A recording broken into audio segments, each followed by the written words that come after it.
বড় হামলার ইঙ্গিত, ইসরায়েলে আরও 10 মার্কিন রিফুয়েলিং বিমান। ভারতের নতুন কূটনৈতিক চাল, ইরানকে কি জানালো নয়াদিল্লি? যেভাবে শত্রুর মাটিতেই প্রাণ হারান নেতানিয়াহুর ভাই। চরম উত্তেজনার মাঝে শেষ মুহূর্তে হামলা কেন বাতিল করলেন ট্রাম্প? ইরান যুক্তরাষ্ট্র লড়াইয়ে বিপর্যয়ের মুখে বিশ্ব জ্বালানি। ইরানকে ঘিরে যুদ্ধের প্রস্তুতি জোরদার। ইসরায়েলে পৌঁছাচ্ছে আরও 10 মার্কিন রিফুয়েলিং বিমান। মধ্যপ্রাচ্যে যুদ্ধের আবহ যত ঘনীভূত হচ্ছে ততই বাড়ছে সামরিক প্রস্তুতি। নতুন করে উত্তেজনার পারদ বাড়তেই ইসরায়েলে আরও 10টি জ্বালানি সরবরাহকারী রিফুয়েলিং বিমান পাঠানোর সিদ্ধান্ত নিয়েছে যুক্তরাষ্ট্র। এমন তথ্য প্রকাশ করেছে টাইমস অফ ইসরায়েল। জানা গেছে, নতুন বিমানগুলো পৌঁছালে বেন গুরিয়ন বিমানবন্দরে অবস্থানরত মার্কিন রিফুয়েলিং বিমানের সংখ্যা হবে 40। বর্তমানে সেখানে 30টি রিফুয়েলিং বিমান রয়েছে। সামরিক এসব বিমান দীর্ঘ পাল্লার যুদ্ধ বিমানকে আকাশেই জ্বালানি সরবরাহ করতে সক্ষম। ফলে সম্ভাব্য বড় আকারে সামরিক অভিযানে এগুলোর ভূমিকা অত্যন্ত গুরুত্বপূর্ণ। এদিকে সামরিক প্রস্তুতির প্রভাব পড়তে শুরু করেছে বেসামরিক বিমান চলাচলেও। বিশেষ করে জুলাই ও আগস্ট বেন গুরিয়ন বিমানবন্দরের সবচেয়ে ব্যস্ত মৌসুম। সেই সময়ে সামরিক উপস্থিতি বেড়ে যাওয়ায় বিমানবন্দর পরিচালনা ও যাত্রী সেবা দুটোর উপরই বাড়তি চাপ তৈরি হয়েছে। উল্লেখ্য, গত 15 জুলাই ইসরায়েলের পরিবহন মন্ত্রণালয় জানিয়েছিল, যুক্তরাষ্ট্রের সঙ্গে সমঝোতার ভিত্তিতে 21 জুলাইয়ের মধ্যে বেন গুরিয়নে থাকা মার্কিন রিফুয়েলিং বিমানের সংখ্যা 20টিতে নামিয়ে আনা হবে। বাকি বিমানগুলো ইসরায়েলি বাহিনীর বিভিন্ন ঘাঁটিতে স্থানান্তরের পরিকল্পনাও ছিল, তবে শেষ পর্যন্ত তা আর করা হয়নি। এদিকে নতুন করে আরও 10টি বিমান পাঠানোর সিদ্ধান্তকে অনেকেই সম্ভাব্য বড় সামরিক অভিযানের প্রস্তুতি হিসেবে দেখছেন। একই সময়ে মার্কিন প্রেসিডেন্ট ডোনাল্ড ট্রাম্পও হুঁশিয়ারি দিয়ে বলেছেন, প্রয়োজন হলে ইরানের বিরুদ্ধে খুবই কঠোর সামরিক পদক্ষেপ নিতে পিছপা হবে না যুক্তরাষ্ট্র। তাই প্রশ্ন উঠেছে, মধ্যপ্রাচ্যের আকাশে কি শুধুই যুদ্ধ বিমানের সংখ্যা বাড়ছে, নাকি আরও বড় সংঘাতের কাউন্টডাউনও শুরু হয়ে গেছে? এবার নতুন কূটনৈতিক চাল দিল ভারত। মধ্যপ্রাচ্যে যুদ্ধ যত দীর্ঘ হচ্ছে ততই জটিল হয়ে উঠছে পুরো অঞ্চলের সমীকরণ। এমন পরিস্থিতিতে সরাসরি ইরানের সঙ্গে যোগাযোগ করেছে নয়াদিল্লি। ইরানের পররাষ্ট্রমন্ত্রী সৈয়দ আব্বাস আরাকচির সঙ্গে গুরুত্বপূর্ণ ফোনালাপ করেছেন ভারতের পররাষ্ট্রমন্ত্রী এস জয়শঙ্কর। এমন তথ্যই উঠে এসেছে এনডিটিভির এক প্রতিবেদনে। এক্সে দেয়া এক পোস্টে জয়শঙ্কর জানান, চলমান আঞ্চলিক সংঘাত নিয়ে ভারতের গভীর উদ্বেগের কথা তিনি ইরানকে জানিয়েছেন। একই সঙ্গে যে কোনো পরিস্থিতিতে বাণিজ্যিক জাহাজ ও নাবিকদের উপর হামলা থেকে বিরত থাকার আহ্বান জানান জয়শঙ্কর। তিনি বলেন, এমন হামলা যে পক্ষই করুক না কেন ভারত তার নিন্দা করে। পাশাপাশি তিনি স্পষ্ট করে বলেন, ভারত সবসময় সংলাপ ও কূটনৈতিক সমাধানের পক্ষেই রয়েছে। এদিকে যুদ্ধের উত্তাপ যত বাড়ছে ততই অনিশ্চিত হয়ে উঠছে সমুদ্রপথের নিরাপত্তা। ক্ষেপণাস্ত্র ও ড্রোন হামলার আশঙ্কায় আন্তর্জাতিক বাণিজ্যিক জাহাজ চলাচল এবং ভারতীয় নাবিকদের নিরাপত্তা নিয়ে উদ্বেগও বেড়েছে। ফলে বিষয়টি এখন ভারতের জন্য শুধু কূটনৈতিক নয়, মানবিক দিক থেকেও বড় চ্যালেঞ্জ হয়ে দাঁড়িয়েছে। বিশ্লেষকদের মতে, যুদ্ধের পাশাপাশি এখন কূটনীতিও হয়ে উঠেছে সমান গুরুত্বপূর্ণ। কারণ সামরিক উত্তেজনা যত বাড়ছে, আন্তর্জাতিক বাণিজ্য, জ্বালানি সরবরাহ এবং আঞ্চলিক স্থিতিশীলতা নিয়ে উদ্বেগও তত গভীর হচ্ছে। 1976 সালের 4 জুলাই উগান্ডার এন্টেবে বিমানবন্দরে এক শ্বাসরুদ্ধকর রাত। অপহৃত একটি বিমানের শতাধিক জিম্মিকে বাঁচাতে আকাশপথে 1000 মাইল পাড়ি দিয়ে রাতের আঁধারে হাজির হয়েছিল একদল ইসরায়েলি কমান্ডো। সেই দুঃসাহসিক অভিযানে জিম্মিরা মুক্ত হলেও প্রাণ হারিয়েছিলেন বাহিনীর কমান্ডার লেফটেন্যান্ট কর্নেল জোনাথন ইয়োনি। 50 বছর পর 2026 সালের 1 আগস্ট সেই এন্টেবে বিমানবন্দরের পুরনো টার্মিনালে উন্মোচিত হল ইসরায়েলি প্রধানমন্ত্রী বেনিয়ামিন নেতানিয়াহুর ভাই ইয়োনির একটি স্মৃতিস্তম্ভ।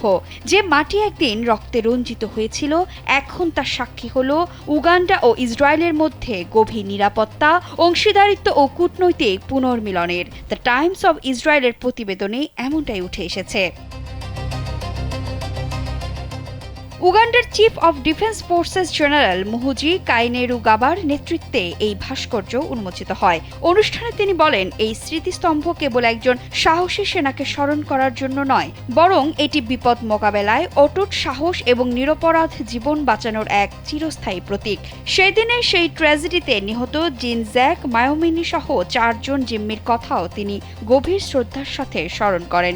ইতিহাসকে বস্তুনিষ্ঠভাবে মূল্যায়ন করে তিনি সেদিনের লড়াইয়ে নিহত উগান্ডার সেনাদের কথাও স্মরণ করেন। তবে তিনি স্পষ্ট জানিয়ে দেন, তৎকালীন ইদি আমিনের স্বৈরাচারী সরকার কোনোভাবেই বর্তমান উগান্ডার গণতান্ত্রিক মূল্যবোধ ও জনগণের প্রতিনিধিত্ব করে না। অনুষ্ঠানে উগান্ডা সিভিল এভিয়েশন অথরিটির ডেপুটি ডিরেক্টর জেনারেল অলিভ বিরুঙ্গি লুমোনিয়া উপস্থিত থেকে এই উদ্যোগের ভূয়সী প্রশংসা করেন। অন্যদিকে অনুষ্ঠানে মিস্টার ওয়ারল্যান্ডের নামে এক প্রতিনিধি উগান্ডার প্রেসিডেন্ট ইউভেরি মুসেভেনির এক বক্তব্য উদ্ধৃত করে বলেন, এটি ঐতিহাসিক আত্মত্যাগ, হলিল্যান্ড, ইসরায়েল এবং উগান্ডা এর মধ্যে এক চিরস্থায়ী বন্ধন তৈরি করেছে।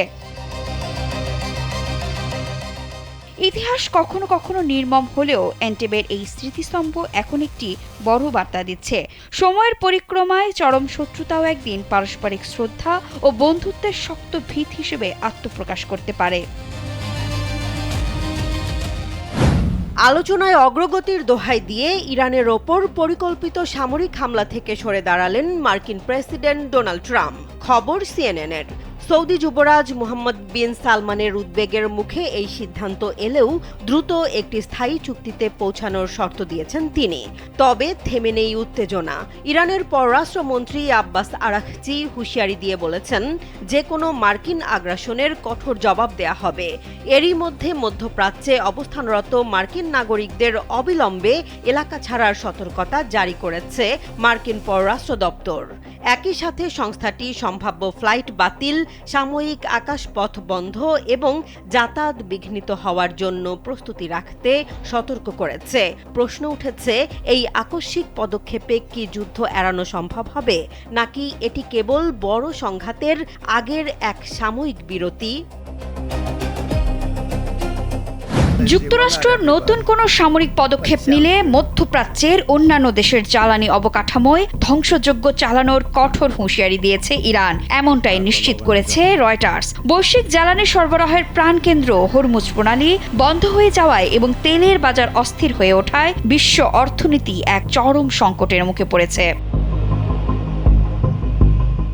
গত 28 ফেব্রুয়ারি মার্কিন ও ইসরায়েলি যৌথ বাহিনী ইরানে হঠাৎ হামলা চালিয়ে এই সর্বাত্মক যুদ্ধের সূচনা করে। প্রেসিডেন্ট ডোনাল্ড ট্রাম্পের দাবি, ইরানকে পারমাণবিক অস্ত্র অর্জন থেকে বিরত রাখাই এই অভিযানের মূল লক্ষ্য। তবে তেহরান ওয়াশিংটনের বিরুদ্ধে বারবার চুক্তি ভঙ্গের অভিযোগ তুলছে। ট্রাম্পও সম্প্রতি ক্ষোভ প্রকাশ করে বলেছেন, ইরানিরা কথা রাখছে না এবং সুযোগ পেলেই তিনি তাদের উপর ফের কঠোর আঘাত হানবেন।